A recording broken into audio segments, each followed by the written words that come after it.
वाह प्रभु वाह। उसके हाथों में मोह माया का जाल है जिसे वो मनुष्य की कामनाओं पर डालता रहता है और उसे अपने वश में करता रहता है। ये मन शरीर से भी मोह करता है, अपनी खुशियों से भी मोह करता है और अपने दुखों से भी। खुशियों में खुशियों से भरे गीत गाता है तो दुख में दुख भरे गीत गुनगुनाता है। अपने दुख में दूसरों को शामिल करके उसे खुशी होती है। किसी भी प्राणी को उसका मन जीवन के अंत तक अपने जाल से निकलने नहीं देता। रस्सी में बांधकर उसे तरह तरह के नाच नचवाता रहता है। वो जीव को इतनी फुर्सत भी नहीं देता कि वो अपने अंतर में झांक कर अपनी आत्मा को पहचाने और आत्मा के अंदर जिस परमात्मा का प्रकाश है उस परमात्मा का साक्षात्कार करे।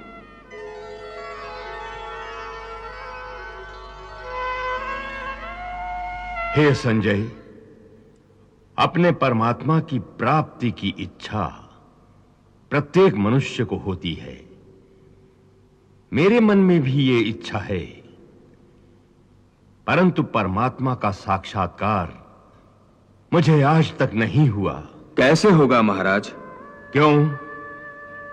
मैं अंधा हूं इसलिए? नहीं महाराज, अपने प्रभु के दर्शन के लिए तन की नहीं, मन की आंखों की आवश्यकता होती है। परंतु आपने तो अपने अंतर चक्षु बंद कर रखे हैं, फिर आपको प्रभु का साक्षात्कार कैसे हो सकता है?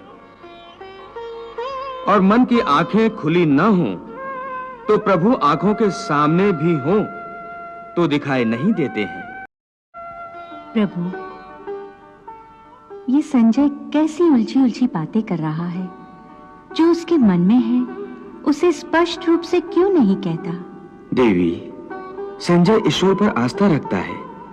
वो भगवान श्री कृष्ण का भक्त है और दूसरी ओर वो महाराज धृतराष्ट्र का सेवक भी है।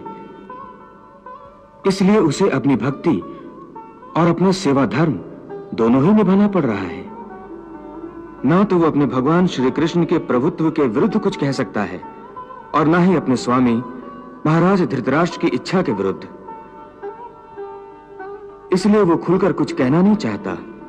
इस दुविधा के होते हुए भी संजय ने बड़ी चतुराई से सच बात कह दी कि भगवान के दर्शन के लिए तन से कहीं अधिक मन की आंखों की आवश्यकता होती है और महाराज धृतराष्ट्र तन और मन दोनों आंखों से अंधे हैं।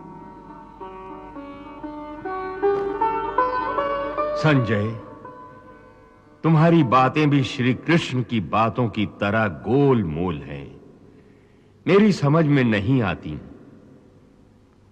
तुम मुझे ये बताओ कि इस समय कुरुक्षेत्र में क्या हो रहा है?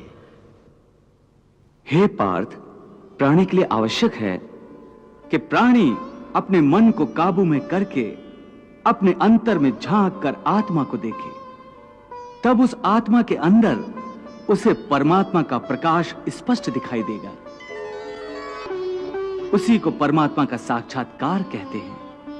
तुम तो कहते हो कि अपने अंतर में झांक कर आत्मा को और उस आत्मा में प्रकाशित परमात्मा को पहचानो, अर्थात आत्मा से अलग कोई और है जो आत्मा को पहचानेगा। ये किसको कह रहे हो कि आत्मा को पहचानो? कौन पहचानेगा अंतर की आत्मा को? तुम्हारा मन। मन? हाँ, तुम्हारा मन।